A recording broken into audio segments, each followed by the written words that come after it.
আজকে আমরা গ্রামারের সবচেয়ে গুরুত্বপূর্ণ টপিক অর্থাৎ টেন্স নিয়ে আলোচনা করব।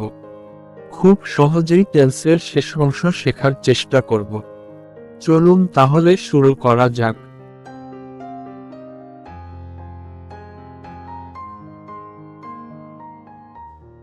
ভবিষ্যতে কোনো কাজ ঘটবে বোঝালে ফিউচার ইনডিফাইনাইট টেন্স হয়। বাংলায় চিনার উপায়: বাংলায় ক্রিয়ার শেষে বে, ব বা বি, দেন এদের যে কোন একটি উল্লেখ থাকে। স্ট্রাকচার: সাবজেক্ট প্লাস শল বা will plus verb plus extension. Example: আমি কাজটি করব, I shall do the work. তারা কাজটি করবে, they will do the work. আমি বিদ্যালয়ে যাব, I shall go to the school.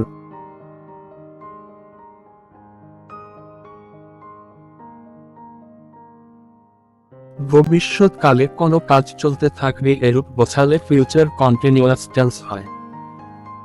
বাংলায় চিনার উপায়: বাংলায় ক্রিয়ার শেষে তে থাকিব, তে থাকিবে, তে থাকিবেন এদের যে কোন একটি যুক্ত থাকে।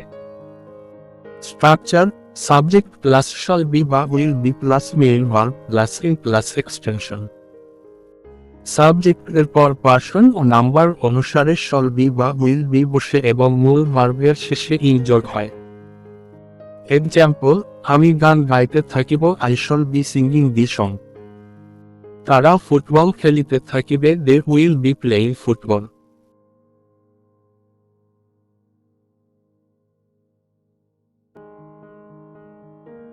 ভবিষ্যৎকালে কোনো নির্দিষ্ট সময়ের মধ্যে কোনো কাজ হয়ে যাবে বোঝালে ফিউচার পারফেক্ট টেন্স হয়। বাংলায় চিনার উপায়: বাংলায় ক্রিয়ার শেষে আ থাকিব, আ থাকিবেন এদের যে কোন একটি যোগ থাকে।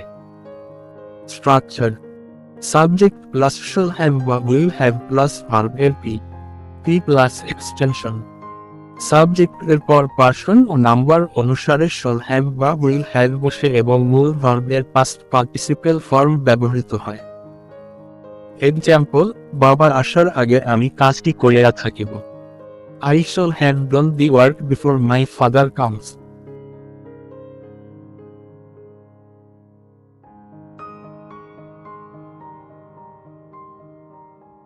ভবিষ্যৎকালে কোনো সময়ের মধ্যে কোনো কাজ চলতে থাকবে এরূপ বোঝালে ফিউচার পারফেক্ট কন্টিনিউয়াস টেন্স হয়। বাংলায় চিনার উপায়: বাংলায় ক্রিয়ার শেষে তে থাকিব, তে থাকিবে, তে থাকিবেন এদের যে কোন একটি উল্লেখ থাকে। Structure: subject plus shall have been বা will have been plus main verb plus ing plus extension. সাবজেক্টের পর শল বা উইল হ্যাভ বিন বসে এবং মূল ভার্বের শেষে ইন যোগ হয়। দুইটি বাক্য থাকলে বিফোর, হোয়েন বা আফটার, দ্যাট থাকবে। এক্সাম্পল: বাবার আসার আগে আমি কাজটি করিতে থাকিব, I shall have been doing the work before my father comes. ভিডিওটি দেখার জন্য ধন্যবাদ। কোনো কিছু না বুঝলে কমেন্ট করুন প্লিজ। এমন আরো ভালো ভালো ভিডিও পেতে প্লিজ লাইক, কমেন্ট, শেয়ার এবং সাবস্ক্রাইব মাই চ্যানেল। ধন্যবাদ।